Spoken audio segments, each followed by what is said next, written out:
In 1811, on the tiny British island of Tortola, a man was publicly hanged. Now, public executions weren't exactly rare back then, but this man wasn't some common criminal. He was wealthy, Oxford-educated, a member of the island's ruling council, and a powerful plantation owner. His name was Arthur William Hodge, and his crime was murdering an enslaved man named Prosper. This was completely unheard of. A white slave owner executed for killing a slave? It had never happened before in the entire history of the British Caribbean. So you have to ask, in a system built on unimaginable brutality, where torture and death were just part of the business, what could one man have possibly done to be considered too cruel for slavery itself? This is the story of how one man's private kingdom of pain became so infamous that the British Empire had to break its own rules to make an example of him. It's a story about sadism, suffering, and a single, shocking act of justice in a world that had none. To get a handle on the story of Arthur Hodge, you first have to understand the world that made him.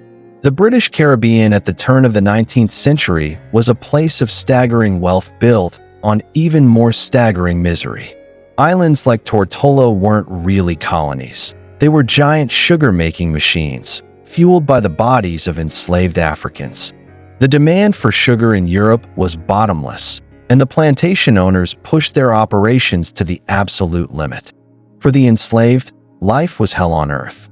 The work in the cane fields was grueling, often 16 to 18 hours a day under a relentless sun. The death rate was horrific.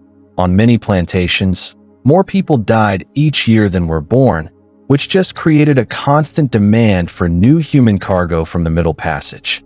This system wasn't just cruel, it was designed to be dehumanizing. Enslaved people were legally considered property, no different from cattle or a piece of equipment. An owner could buy, sell, brand, and torture their property with almost total freedom. The law was set up to keep it that way. Sure, there were laws on the books, but they were almost exclusively there to protect the white planter class. The word of a black person, enslaved or free, meant next to nothing against a white man in court. A master killing his own slave wasn't seen as murder, but as the destruction of property, like killing a dog. In fact, a lawyer would argue that exact point during Hodge's trial. The population numbers tell the whole story. By the late 1700s, fewer than 1,000 white colonists on the British Virgin Islands controlled the lives of about 9,000 enslaved people. That massive imbalance created a culture of deep-seated paranoia. The planters lived in constant fear of rebellion, which were common, heroic, and almost always brutally crushed. To stay in control, they relied on pure terror. The whip was the main tool of enforcement, used for anything from working too slowly to a look they didn't like.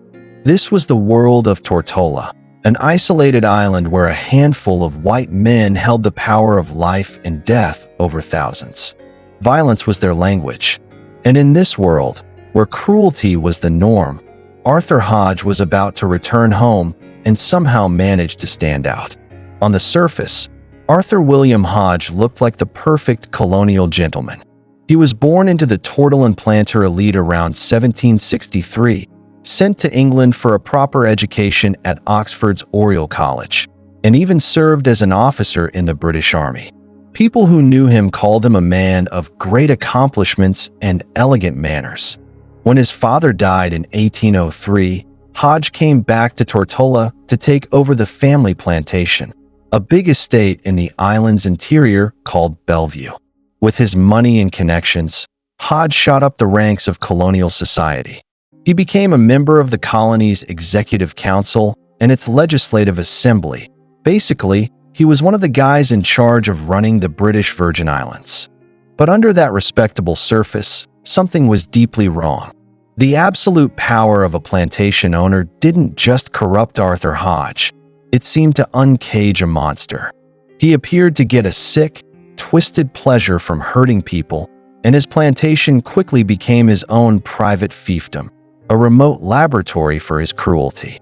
Unlike a lot of planters, Hodge lived on his estate. This wasn't about managing his business. It was about being there for his daily tyranny. The Bellevue plantation was in a mountainous, isolated part of Tortola, far from town and any prying eyes.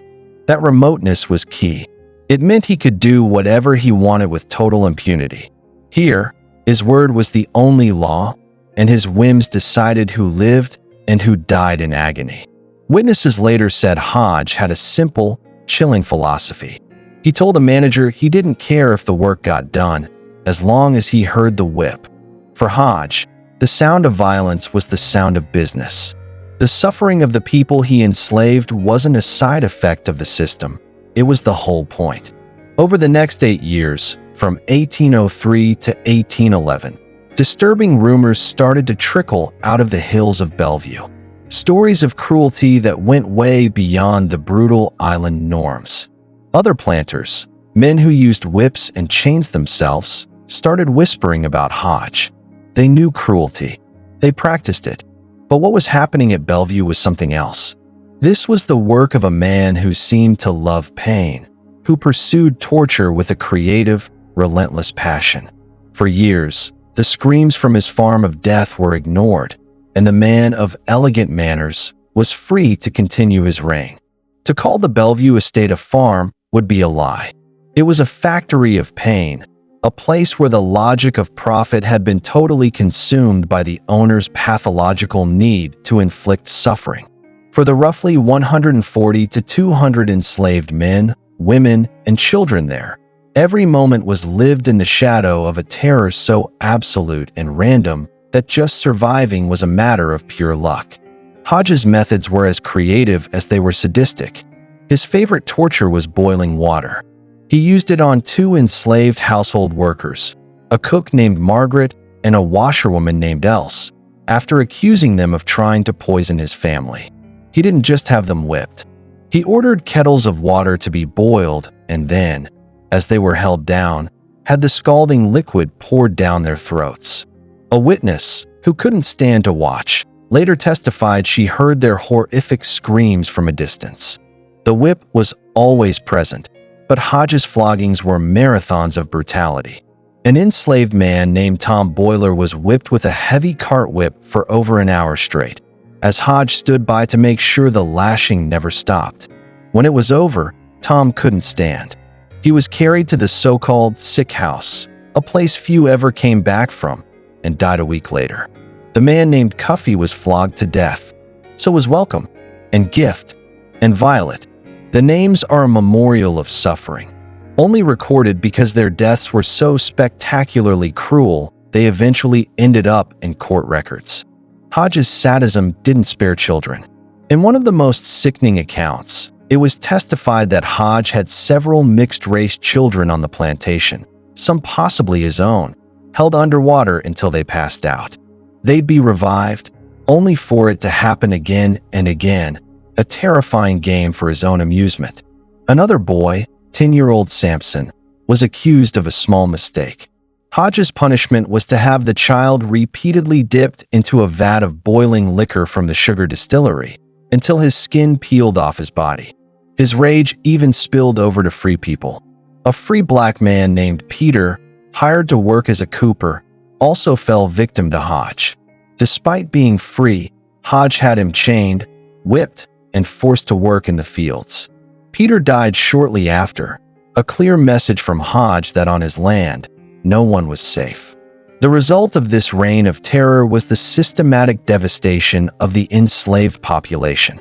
Witnesses claim that in just 3 years, at least 60 enslaved people were buried at Bellevue, and only one was thought to have died from natural causes. It was said that by 1808, when Hodge's third wife died, there weren't enough able-bodied men left on the plantation to dig her grave. While some records after his execution listed 160 slaves for sale, the eyewitness testimony paints a grim picture of a population being systematically tortured to death. This was Arthur Hodge's farm of death, a private hell carved into the hills of a Caribbean island, hidden in plain sight. For years, Arthur Hodge killed without consequence. The deaths of Margaret, Tom Boiler, Cuffy, and dozens of others went unpunished. But in 1807, Hodge murdered a man named Prosper, and this time, the crime was so public and so senseless that it would finally break through the wall of silence. The victim's crime? A single fallen mango. The story, according to trial records, started when Prosper, who was assigned to watch a mango tree, let a mango fall to the ground. For this, Hodge demanded 6 shillings, a huge sum an enslaved person had no way of getting. Panicked, Prosper went to a free woman of color named Perrine Georges, who sometimes did laundry for the estate. She took pity on him and gave him all the money she had, 3 shillings. Prosper presented the 3 shillings to Hodge. It wasn't enough. For the crime of a fallen mango, Prosper was laid face down on the ground and held down by 4 other slaves. Then, the flogging began. Perrine Georges watched from a window, a decision that would change history. She testified that Prosper was whipped with a heavy cart whip for over an hour, nonstop. When it was over, Prosper struggled to his feet, but Hodge wasn't done. He told Prosper that if he didn't bring the other 3 shillings the next day, it would happen all over again. The next day, Prosper, already horrifically injured, was tied to a tree. The flogging resumed. Perrine watched again as the whip, now folded over for greater impact, tore into Prosper's wounded back. She described how he was licked so long that his head fell back, and he could not bawl out any longer. Believing he had fainted, she finally turned away. Prosper was cut down and taken to the sick house. He was given no food, no water, no care. A white inspector, Stephen McKeough, who saw him later, said Prosper was in a cruel state. His back was so destroyed that McKeough could put his finger in his side. 13 days after the first flogging, Prosper was found dead, his body already decomposing and infested with maggots. For 3 years, nothing happened. Prosper was just one more victim. But this time was different. There was a credible, free witness in Perrine Georges. The whispers about Hodge had turned into open disgust. Finally, in 1811, a new, less tolerant governor named Hugh Elliot was in office. An indictment was issued. Arthur Hodge, sensing the tide had turned, fled his estate. He was quickly arrested for the murder of Prosper. The King of Bellevue was about to face a reckoning. The trial of the Honorable Arthur William Hodge in April 1811 wasn't just about one man. It was the entire, brutal system of slavery that was on trial. The courthouse in Tortola was packed. The tension was electric, pitting a small group of reformers against the island's furious planter elite, who saw this as a dangerous, revolutionary act. The prosecution's star witnesses were Perrine Georges and Stephen McKeough. Perrine gave her powerful, first-hand account of Prosper's 2-day torture. Her testimony was clear, consistent, and devastating. McKeough then provided the gruesome corroboration, describing Prosper's rotting body. The prosecution also introduced evidence of Hodge's other atrocities, the deaths of Cuffy, Tom Boiler, Margaret, and Else, painting a picture of a serial sadist. Hodge's defense was a mix of denial and victim blaming. His lawyers tried to discredit the witnesses, calling McKeough a drunk and Perrine a thief. It didn't work. Hodge himself then addressed the jury. In a stunning display of arrogance, he tried to frame himself as a religious man burdened by unruly property. "As bad as I have been represented," he said, "I assure you that I feel support in my afflictions from entertaining a proper sense of religion."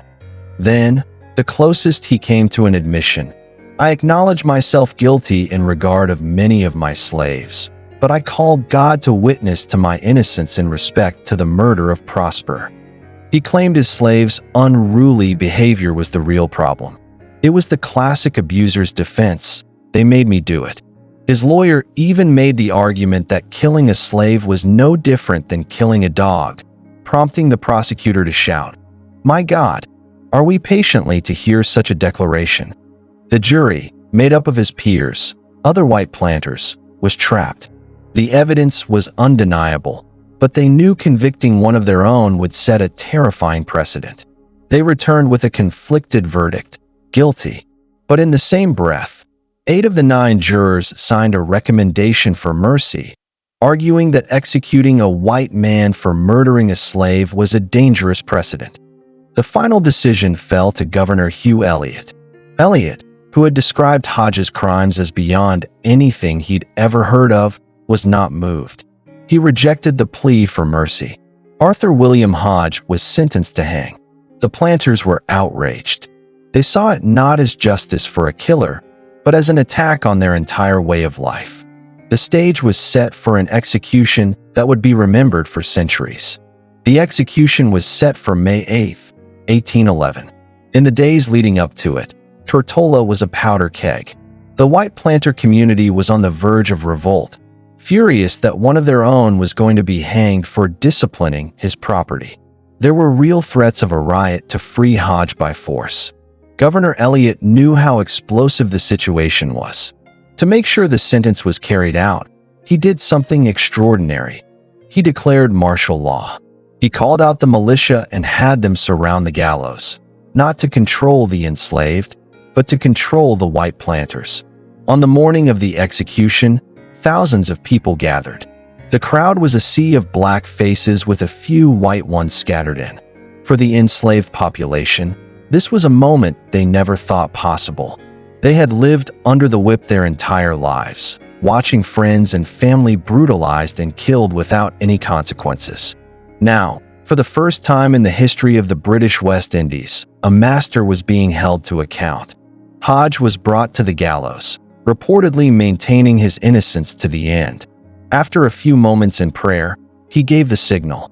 The platform dropped, and Arthur William Hodge was dead. The reaction from the crowd said it all. While the planters looked on in angry silence, it was reported that many in the crowd indecently expressed exultation. It was the raw, unfiltered joy of people witnessing a moment of justice they never dreamed they'd see. The execution was an earthquake that sent tremors across the British Empire. News of the trial was reported widely in Britain and the US, becoming a powerful weapon for the abolitionist movement. They held up Arthur Hodge as the ultimate proof of the depravity of slavery. If a man of elegant manners and an Oxford education could become a monster who boiled children alive, what did that say about the system that gave him that power? Hodge's death was an exception, but it was an exception that proved the rule was monstrous. The execution of Arthur Hodge didn't end slavery, but it did shatter an illusion. The illusion that the horrors of slavery were just an unfortunate side effect of business. Hodge's case laid the truth bare. The system granted absolute power, and absolute power could lead to absolute evil. For abolitionists, the trial was a gift. They now had officially documented proof from a colonial court of the unspeakable things happening on plantations. The story of Prosper, Margaret, and little Samson became a rallying cry against an institution that allowed such atrocities. Legally, the case established that there was, in fact, a limit to a master's power. The argument that a slave was property, like a dog, had been struck down in court, and the man who made it had paid with his life. While it was still nearly impossible to prosecute owners for cruelty, the Hodge precedent now loomed over the colonies. It sent a message from London that the worst excesses would no longer be ignored. But let's be clear, Hodge was an extreme exception. He wasn't executed just for being cruel. He was executed because his cruelty was so public and so out of control that it threatened the entire system. His actions risked sparking a massive slave revolt, a terrifying thought for every official in the Caribbean, with the successful Haitian Revolution still fresh in their minds.